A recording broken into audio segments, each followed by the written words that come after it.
So my name is Jody. I'm the Director of Strategy for Scanning Pens. If you're unfamiliar with Scanning Pens, we are a global company who produces literacy tools that help all types of learners help improve their literacy and reading skills. And so today, we're going to talk a little bit about the Reader Pen and how it's been used throughout the country. And we're really delighted to have Candace here. Candace has, we've known Candace a long time. She's used them in person. She's an SLP and an AT specialist. And so I'm going to turn it over to her, and then I'll come back at the end. But I'll be watching for any questions you might have. Candace, over to you. All right. Welcome, everyone. Thank you for joining us today. I know either some are still in school and some are out enjoying summer, but appreciate you guys taking the time to join us. So like Jody said, my background is in speech therapy. I spent about 20 years doing that and then moved into AT. And my passion's always been literacy, AAC, and AT. So I'm really excited to be doing this webinar with you guys today. Disclosures, I'm a salaried employee with Scottsdale Unified School District as an assistive technology specialist. I just joined them this past year. Before that, I was working in a nonprofit with adults with developmental disabilities. And let's see. So today we're going to talk about how the neurodiverse populations can use the Reader Pens to increase engagement and independence with reading activities. We're also going to talk about the importance of utilizing various reading modes in different contexts so we can build better readers, and go through some digital and text-based reading supports. And there's so much information as far as reading supports go. This is pretty much a short list, but I gave you a few resources to kind of start diving you down that rabbit hole. And let's see. Okay, so just kind of hitting that bang off the beginning, what the true cost of illiteracy is. It affects so many people worldwide. We're spending lots and lots of money on the overall impact of that. So, you know, how do we deal with crime and health, and literacy affects all of that. And personally, we know that affects employability, you know, especially with our developmentally disabled individuals, and, you know, those that are in poverty, lower social economic status. And literacy is such a lifelong skill that we need, and it's everywhere. So those are just some stats. I think I kind of blew through those pretty quickly. like you said, we'll have those slides. So we're going to talk a little bit about the science. I love Marianne Wolf and her books, The Proust and Squid and Reader Come Home. So when we talk about the reading brain, we're talking about a function that's not innate to our biology, like learning language. So if we place an individual in a language-rich environment, regardless of what language is being spoken, that person will eventually start speaking that language without much instruction. So that whole immersion piece. So if I'm going to go visit Japan and spend several months there, I'm eventually going to start picking it up. I might not learn to read unless someone's teaching me, but I can definitely learn the language. And that's what's really unique to us as human beings, is our brain's superpower of neuroplasticity.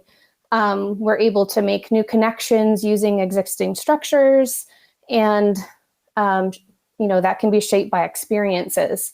So when it comes to reading, it really depends on the brain's ability to connect and integrate various sources of information, specifically visual with auditory, linguistic, and conceptual areas.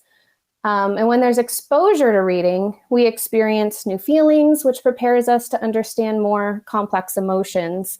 And the more exposure, the more words and associations develop, which provides more experiences, conversations, and interactions with print. So a lot of that background information is from Marianne Wolf's books. They're great reads, easy reads. And her newest one, the Reader Come Home, is all about reading in the digital age and how that's affecting how we're learning. So when it comes to a shared responsibility among all educators, what is that shared responsibility? If you guys feel free to answer in the chat. If not, I'll answer it for us in a second.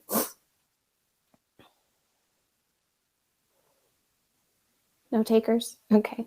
So a shared responsibility with all educators is language. Oops, got to change the button here. Oh no, I can't change it. Well, anyway, I'm supposed to take that box out and then it will say language and literacy. There we go, I just figured it out. Working through the webinar. And that's because language and literacy are not specific to language arts or English teachers. Every classroom demands literacy skills that require further development, strengthening, and enhancement for students to find success in all content areas. So when we focus on teaching print literacies, we're focusing on those lifelong learner needs to find employment and have greater control over life choices and connect with others. So as we progress in this presentation, we will address how learners, and by this I mean all, so those with individuals with developmental disabilities, dyslexia, and other struggling readers or learners, the one skill that promotes independence in life is reading. It's all around us, from stickers to menus, frozen food packages. So there's so much around us besides just reading a book or newspaper. So people have made it through life without the ability to read, with many limitations. But what happens when you go to a restaurant by yourself and you can't read and it's a text-only menu and you can't read it?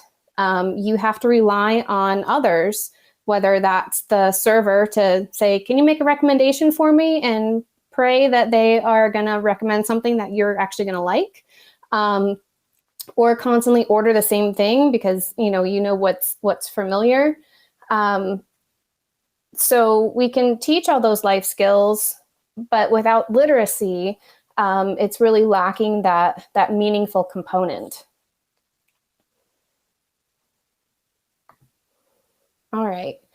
This slide is the Literacy Bill of Rights. Talking with Jody too, I haven't seen this out in print. It's in, it was originally created by Karen Erickson and David Copenhaver at the Chapel Hill University of North Carolina in their Literacy Disability Center. And then they also put it in as a table in their new book, Comprehensive Literacy for All. So I just kind of turned it into an infographic because it's nice to have that visual. And it's just really a meaningful piece to have, to throw up in your room or something. So it just goes over how we all need opportunities to learn, accessible text at all times, interacting with others while we're reading, making those life choices, and having lifelong educational opportunities. So even once we leave school, we're still learning, having knowledgeable educators, and print environments. So like I said, having those menus and other things to practice on, and then positive expectations and attitudes. And we can make this available with the slide deck as well. So these are the 4 concepts we're going to address in this webinar. So the first one will be cognitive engagement.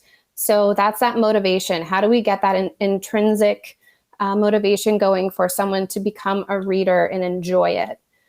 Cognitive patience, TLDR, we'll go into that in a little bit. Active and passive participation. So even if we're not actively participating in every single lesson, there's still so much going on around us that, everybody's kind of still paying attention to. And if you're a teacher, that you have those students that never raise their hand and are always quiet, but they're still learning. Repetition with variation. So same concept, different day, different way. A quick example of that is I was doing a reading curriculum with our adults in a day treatment or a day program. and we would spend 5 months on a book, which sounds like a really long time, but we would change up how we were using that book and all the different lessons. All right, so we're going to go over cognitive engagement. So how do we get learners to invest in their learning? How do we get them, how do we get struggling or passive learners interested in what they're learning in order for them to go from that shallow cognitive processing to deep cognitive processing? We want thinkers, we want analyzers. So as educators, or even as speech therapists and AT specialists, we need to evaluate ways to increase a learner's relationship to the content they're learning, and so we can increase that thinking and reasoning and judgment. So again, I'm going to refer back to Karen Erickson and David Copenhaver's book, Comprehensive Literacy for All. They state cognitive engagement leads to greater time on task, more positive, effective responses to reading and writing, and a greater depth of comprehension and learning. And then you also get more of that interaction inside school and outside school. And so this can be achieved through having that print environment, class libraries, regular student publication, and high levels of student interaction. So we're going to go through a couple stories of some individuals that have used the pens and some strategies to get them to become readers. So this is Melody. Melody, prior to COVID, attended a day program for adults in Phoenix, Arizona, and she would spend a majority of her day coloring. It was her favorite activity, and it was incredibly difficult to get her to do another activity outside of that when she was in her room. She's super sound sensitive and doesn't like it when people get in her space. So she really wasn't interacting a lot with some of the other individuals in her room. But she had her favorite. So we ended up getting a couple of pens per room and introduced the pen to Melody. And she was instantly a self-selected reader, or a self-directed reader. She has experience with literacy and phonemic awareness and some vocabulary skills. So she was probably considered like an early transitional reader. And that's a reader who can decode new words, has increased comprehension, reads with some fluency and speed, and she can understand emotion when she's reading. So although Melody could read independently, it would be at a level that wouldn't be considered age respectful. So meaning like she could read books in print, but maybe at a content level below her age. So, you know, like young reader type books, but her reading level, like what she could understand, was well above that. And that tends to happen a lot, especially with the adult side. So it was interesting kind of seeing that perspective, is that they have very little to no literacy instruction. And so they're still kind of, you know, learning the letters of their name and their alphabet, and not giving those opportunities to work with text that was appropriate to their age. So once Melanie had the pen in her hands, it was literally a game changer. It became her new obsession, and that took over coloring. So now we had, instead of prying the markers out of her hands, we were now trying to pry the pen out of her hands and share it with all the other individuals, because there was 2 pens in the room for about like 20 individuals. And we'll touch on how we got to expand on that as well. So she ended up reading through all the Harry Potter books on her own, and she was able to have a full discussion about the events and the characters. But before the pen, she could read independently, but wasn't excited about reading. And she didn't need to work up the courage to ask someone to read for her or to her. She could just go grab the pen and transport herself to another world. So it was pretty neat. So the other piece that was really exciting for her is that she would scan the text with the pen and then watch and listen as the pen highlighted the scanned text read back to her. So it was a really cool feature, because not only was she having to focus on the text to scan it, she was also looking at it and getting that visual and the auditory to really solidify the information she was reading. So she was truly interacting with that text. Okay. And this is Marlin. His quote is the best. It really kind of solidifies this whole concept of that everybody can learn to read. So he doesn't like it when people read to him. He wants to read on his own. I read with the reader pen every day on my books, and then you can read by yourself. So Marlin has some strong receptive skills and some good expressive skills, but he's pretty quiet and does struggle to express himself clearly and fully. But he couldn't read on his own. And you could tell by his quote, that was a real struggle for him. So it gave him the confidence and the independence to be able to read on his own terms. And he was able to engage in what he was reading. And it was his reading. So he had that he was able to identify with the books now. And he could choose what he was reading, whether it was a magazine or a book or whatever was in the room.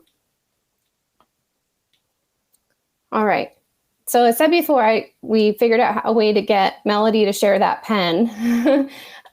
So this is another great example of cognitive engagement where we had a group of adults sit around a table.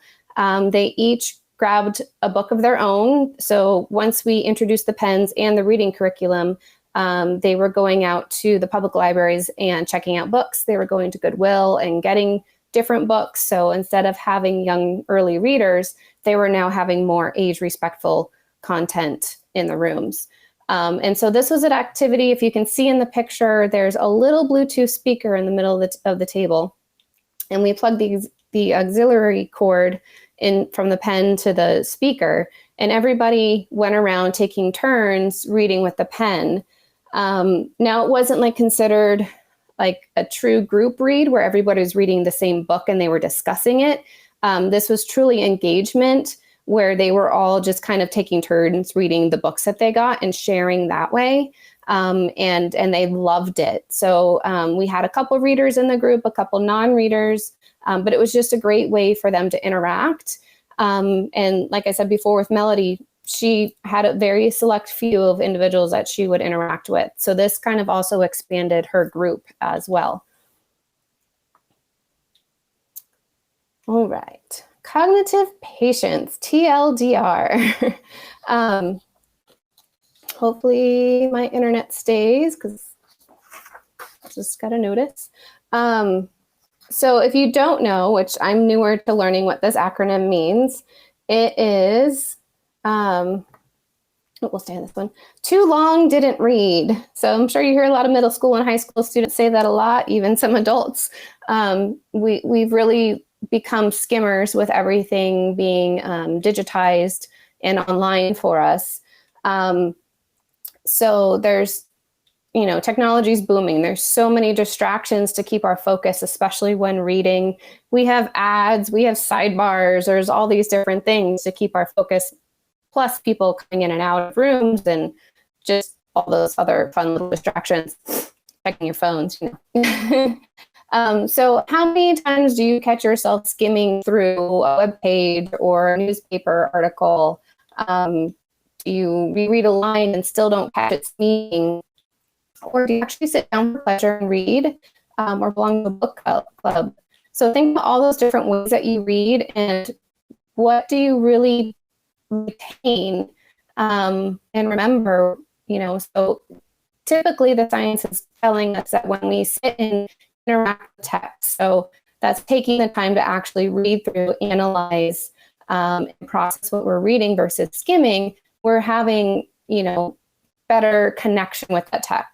It's staying in our brains better. We're having, more emotional connection to it than if we're just skimming through. And granted, skimming is great for when we need to do it. So, and that's another valid point and growing concern from Marianne Wolf in her Reader Come Home book, is that with all the technology around us, we're not really taking the time to immerse ourselves in text. So when you find that great book and completely lose track of time and place because you were whisked away to that you were whisked away to that setting. I'm going to take a drink of water.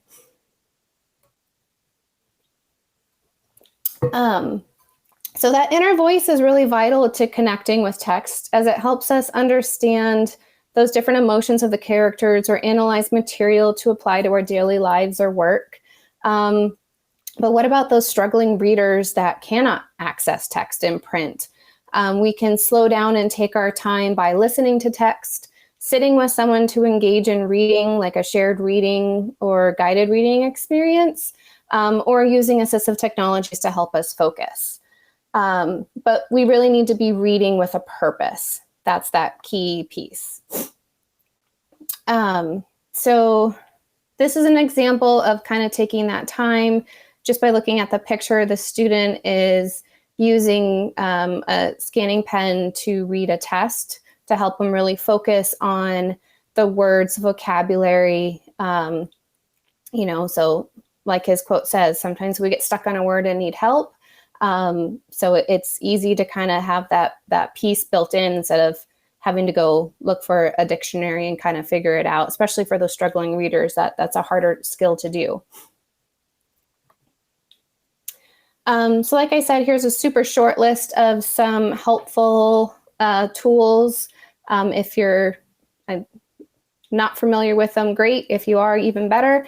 So the first one is Read and Write. That one's, and these are all Google extensions. So that's why they're web-based.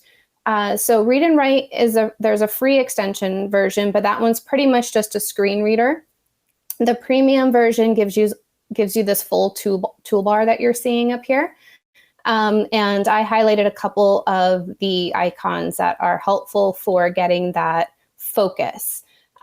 So we have the screenshot reader. So you can just select text and it will start reading that text aloud to you, and it will highlight as it reads. So you're getting that visual and the auditory.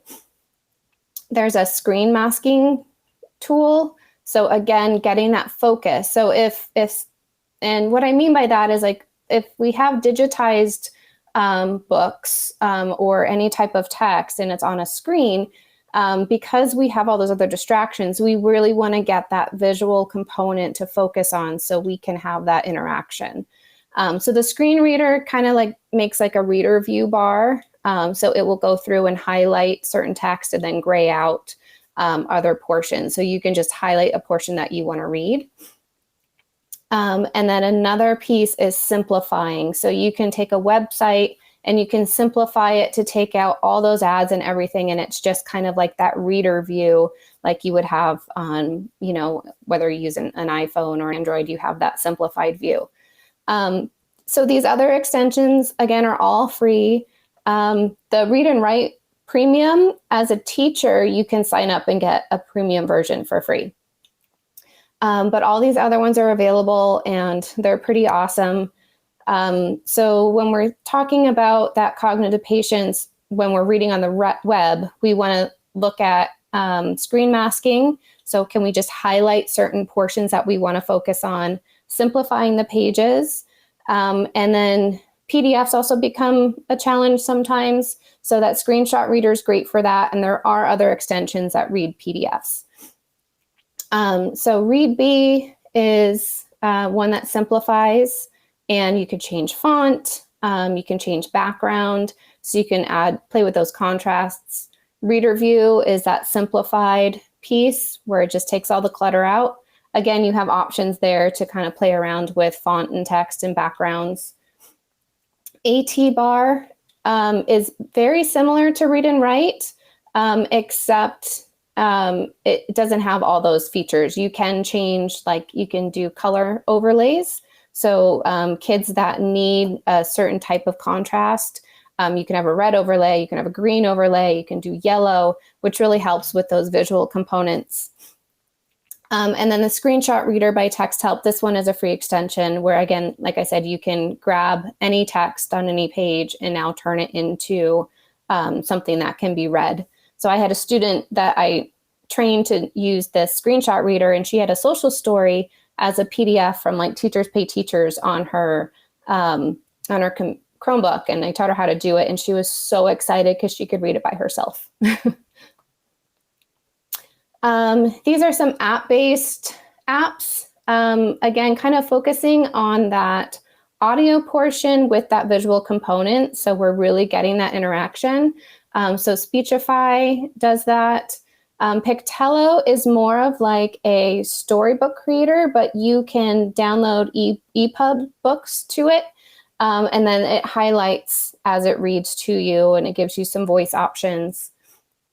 And then look into public libraries. There's some great tools there. Libby's great. Again, you can change those backgrounds and font sizes. And then you have the simplification with your tablets, whether it's iOS or Android. Okay.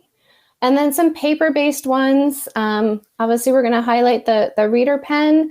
It's a great way to get that physical interaction with text because you're hitting every single sense at that point except for smell. But then there's some other things that you can use. You have the color overlays, page fluffers. So those would be for our early learner or emergent readers, or those that have any physical limitation but still want to interact by turning a page. Clothespins work. So that way it's not always like a permanent thing. These are popsicle sticks. So anything that they can, have that physical interaction. Talking dictionaries are old, but they're still around. The reading window. So that's kind of like that screen masking. And these are super simple to make on your own. You can just use like some black poster board or foam board and cut a little rectangle in them. And now you have your own little reader window.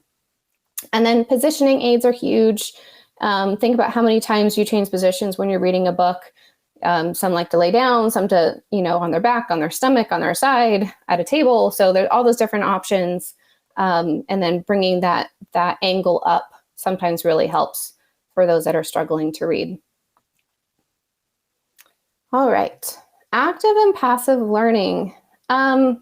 So what I mean by this is those, like I said, there's those students that just don't want to participate in class. They're not going to raise their hand. They're not going to ask questions. They may not even be asking for help, but they can learn through more passive learning. So whether they're given a project to do it in their own terms, and then they can present that information in a different way, they just don't feel comfortable or they're embarrassed to raise their hand because they don't want to be wrong or, they don't want to stumble while they're reading out loud or something like that, or they just need more time outside of the classroom to spend with the text. And then on the flip side of the active learning is getting those that are more neurodiverse to participate in reading activities. And so, like I said, we were doing a reading curriculum and we weren't expecting everybody to participate, but we knew that if they were in the room while we were doing lessons, they were getting something. And eventually it piqued enough engagement where they would start joining us in the lessons. So a great example of passive learning is Brina. So she has no vision, and she was pretty tactilely defensive. So she was learning Braille for a little bit, but was really struggling because she didn't want to touch it. If you gave her a book with Braille on it, she would just rip it up and throw it. Same with the pen at first. She didn't really want to hold on to it either. And it'd be really challenging for her to scan text. We've tried, a couple tactile cues for that, but again, she doesn't want to touch stuff. So we use the recording feature, and she loves nursery rhymes. So that was our buy-in. We recorded nursery rhymes on there, spoken. We didn't copy it from, like a song or a YouTube channel or anything like that. So we spoke it in there, and then we started expanding on from there and adding in her directions for the day, because, transitions are really difficult. We're constantly having to verbally prompt. So we were able to put her directions on there to transition, and she could do it on her own independently to get herself ready to transition to the next activity or to another room. And then we also were able to kind of put books on there as well, just, some short ones that we could speak in to put on in as a recording. And then she had other options. You know, she could listen to audiobooks. You know, obviously her nursery rhymes on YouTube and that type of thing. So we were able to get more literacy opportunities with her. And another feature too is scanning into the computer. So you can use the pens to scan into Docs or Word. And then from there, you know, you have those immersive readers built into all the Microsoft apps. And, you know, Google has a lot of extensions that has all of that built in as well. So it's one way, again, to kind of expand on what the students are doing, you know, so they can take that time to scan, or you can have another student scan. So might not be a struggling reader, but they might need a little bit more focus on the text. So they can scan it in for the student that is struggling. And now the other student has that text available for them to read it in different ways. And these are all little screenshots from the scanning pen videos, which we'll link, have a slide that links all of those to them too, so you can watch those in action. Again, the active passive participation in the classroom, what it might look like. This is an inclusive classroom in New York of, like, I think it's 4th and 5th graders. So you can see some are using the pens, some are not, some have headphones. So they're all kind of doing their own thing, and you can tell that they're all engaged and they're all actively learning. And then another great quote from this young lady, Brianna, to, again, the students who don't like to raise their hand, it gives them that opportunity to kind of learn on their own. And then when they do have that confidence, they can participate in the classroom. And then that quote from the teacher, "I can now spend time with the whole class engaging my students in more meaningful discussions and reading comprehension." So students who don't normally understand the text fully, reading it independently with the use of the pen, can now understand the text and see the smiles on their faces when they're proud to raise their hand. So it does really increase that independence and confidence. Okay, repetition with variation. If we have any speech therapists on here, then, and if you're familiar with Dr. Caroline Musselwhite, this is probably one of her biggest things that she mentions in all of her presentations. So like I said, when we were doing that reading curriculum, we spent 5 months on a book, which was a little extensive, but it was just when we could get in there to work with everybody. But we were, you know, do a video lesson. We would do word work. So we'd work on phonemic awareness, alphabet awareness. We would do closed sets where we're talking about geography and timelines. And this was Don Johnson's Readtopia curriculum, which was really great. So let's see. The use of assistive technology and tools that support language comprehension and acquisition while the student continues to develop reading skills plays a vital role in closing the gap to reading. So these are, I did a little word cloud with some reading strategies that we could use with all learners. These are primarily used for individuals with significant reading disabilities. So we have anchor, read, apply, before, during, after reading, comprehension, shared reading, getting that inner voice. So it's just fun to kind of put it together in that way. So here's a great example of repetition with variation. This young man, Nate, was attending a private school, and they had the pens, and then he also went on to the adult program. But he actually snagged a pen from the classroom one day because they were doing this obstacle challenge, and he wanted to read the text on the sign. So instead of saying, "Hey, you know, I need help with this," he just snagged a pen, took it with him, and read the words on the sign so he could pick which obstacle he wanted to do and understand what he needed to do to complete that obstacle. They can also be used to read nutrition facts on the side of a box, or the directions for a frozen meal, menus, checkbooks, anything where it will fit within that little window. So all those opportunities are there. And so it's just thinking beyond those basic life skills of, you know, we would typically, if we're teaching an adult like a life skill of making a meal, we're going to walk them through the steps to do that. But think about if we can, you know, whether we scan those directions so they can use an e-reader or use the pen or something else that can give them interacting with that text on that box so they can really understand what they're doing on top of learning the steps. AAC and literacy, nothing takes more patience than modeling and supporting a learner using AAC. And literacy is such a huge component of learning an AAC device. The symbols have meaning, but there's a ton of research stating that there's detrimental effects of like pairing symbols with text, like if you like rebus stories. It's a little different with AAC because we're trying to get that communication piece. So even just using, like, say you have a student with just a paper-based AAC flipbook or something like that, they would require a communication partner, which they should have, but there's also an important part of having that self-directed exploration with a communication device to learn it a little bit more on their own. And it's really hard to do that when you have a paper-based book and you don't have somebody telling you what those are as you're learning them.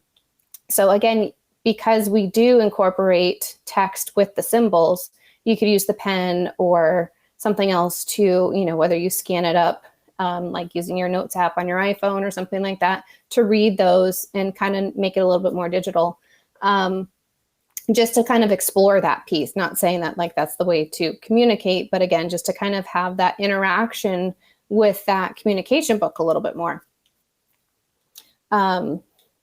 So just having that piece of multiple contexts, multiple communication partners, and for a variety of purpose. Again, that's from, Karen Erickson and David Copenhaver. And that book just came out. It's a really great read, so I highly, highly recommend it. Another option of repetition with variation, again, building those home and classroom libraries. So having just so much variety of text around that you can just grab and read. There's that scan and store feature with the CPen Connect. So, you know, you could read the text, we can scan it, I can save it into an iPad app, I can translate it, and I can go back and reread it whenever I need to, because that other time with text is really important too. So reading things multiple times. And if we talk about like the home libraries, we're looking at, you know, we want magazines, articles, they can be digital, they can be in print, and having just a wide range. Even picture books for adults are great because you can sit there and talk about them, but just having that interaction.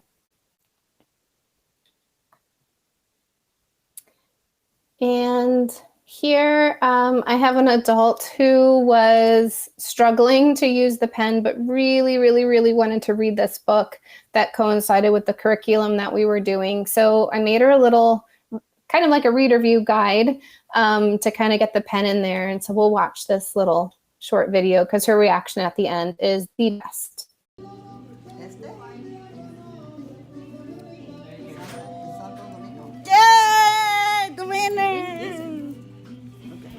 And as you can see, like I gave her a little start and an end, so she knew she had to start at the beginning of the text and go to the end of the text. And then I also gave her some cues of watch and look at the pen and listen. So just another alternative way to get her reading, because she wasn't reading on her own, but she really wanted to get this mastered.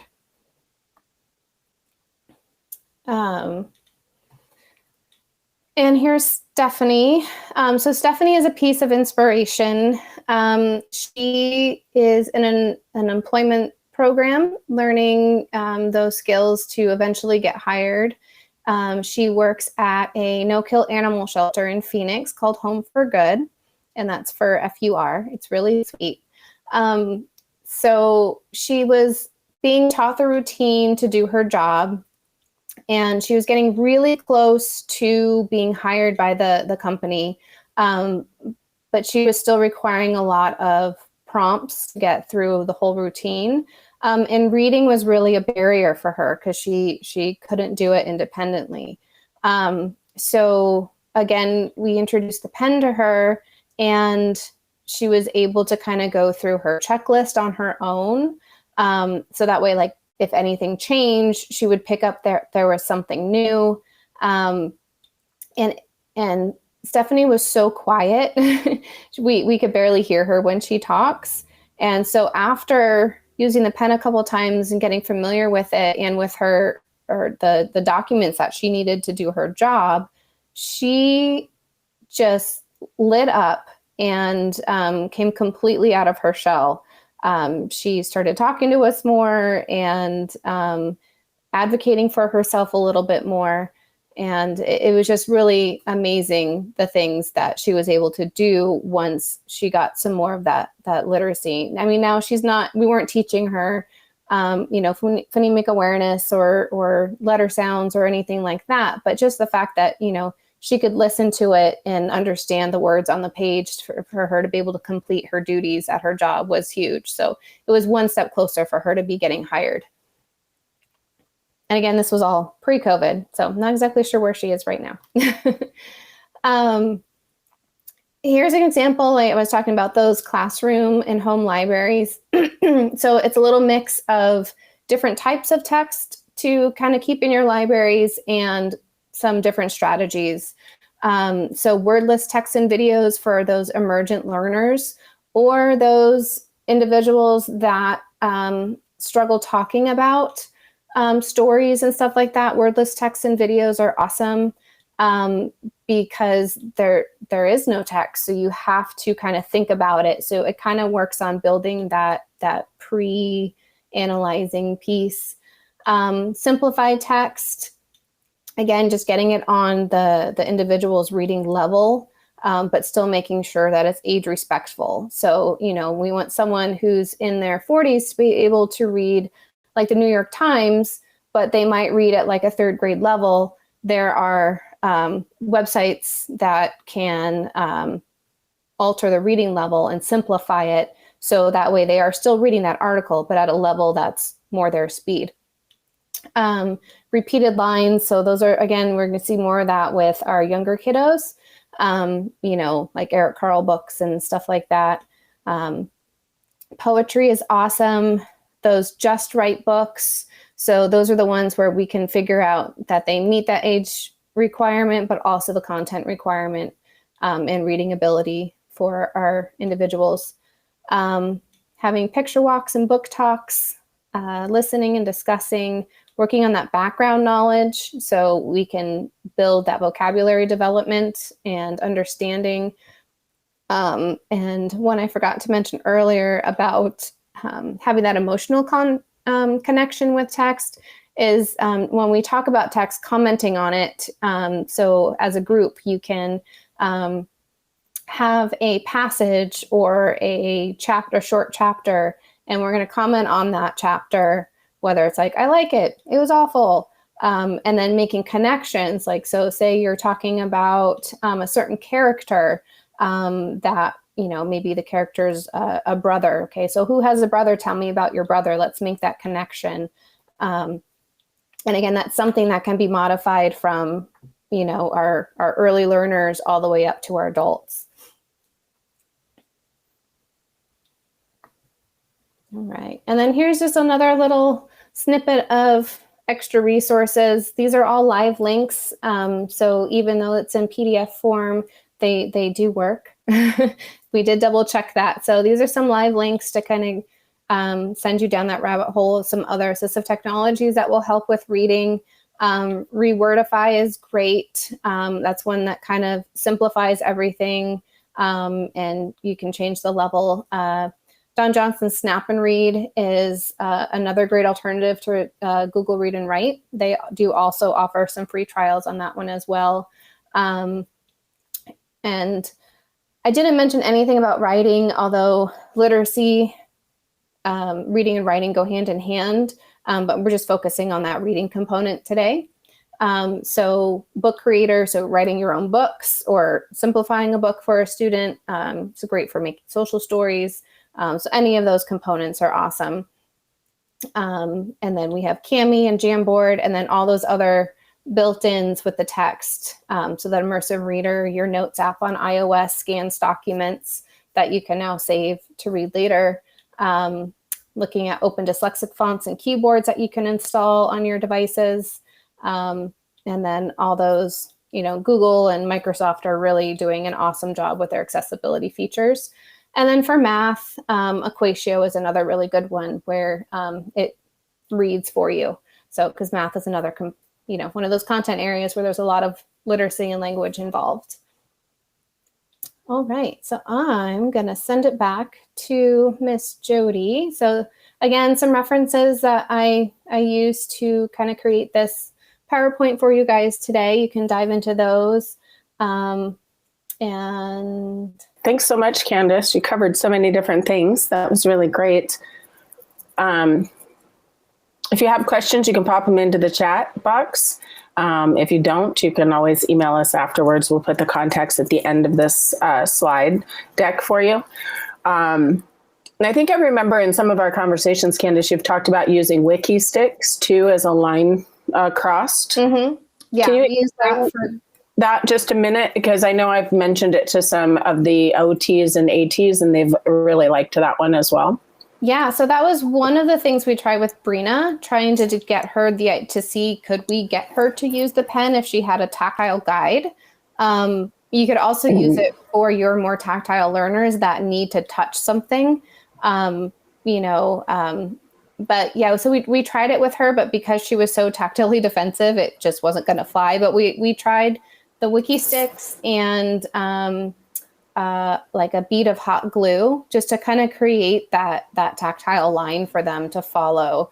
Again, you can also use it for your individuals that struggle to kind of position it right, to kind of give them that guide to go along.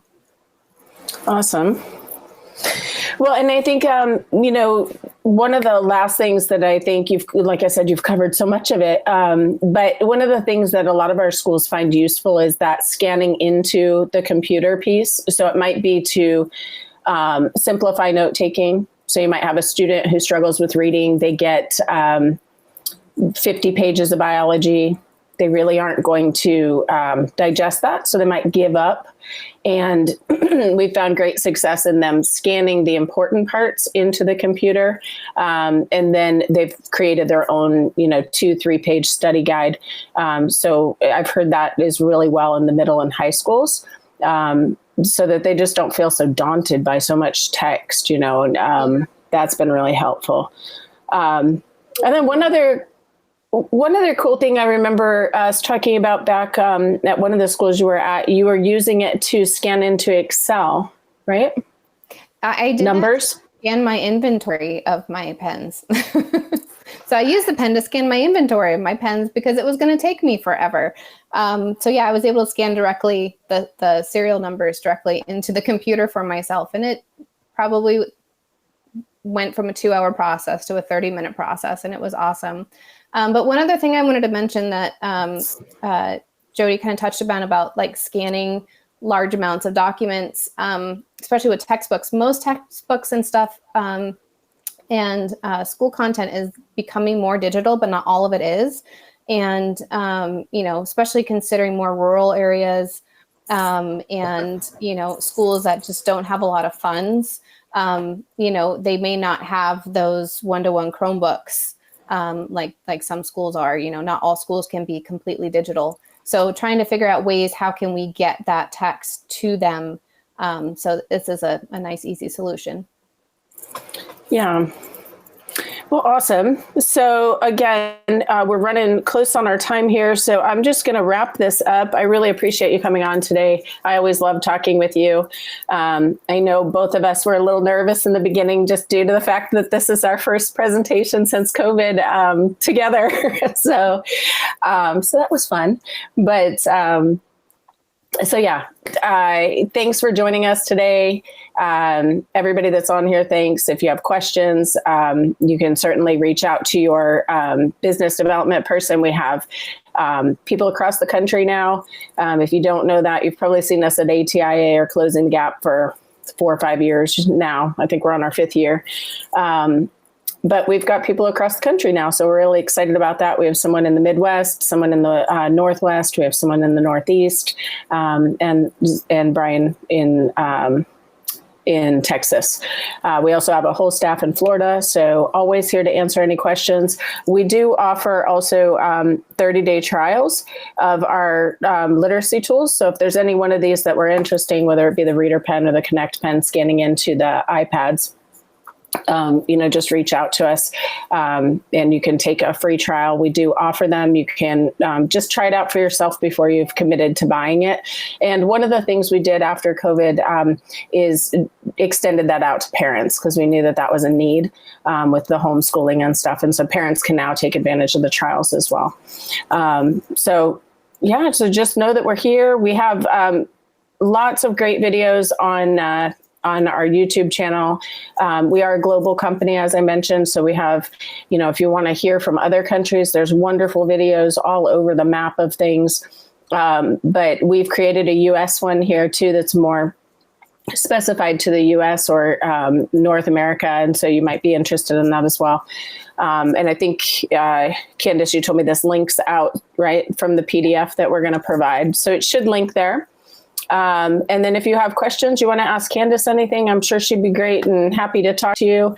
You can always reach out to me as well, and I can put you in contact with the rep in your area as well.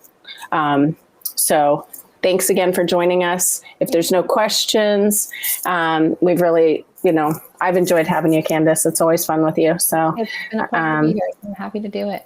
Yeah. All right. Well, thanks everybody. We'll see you later.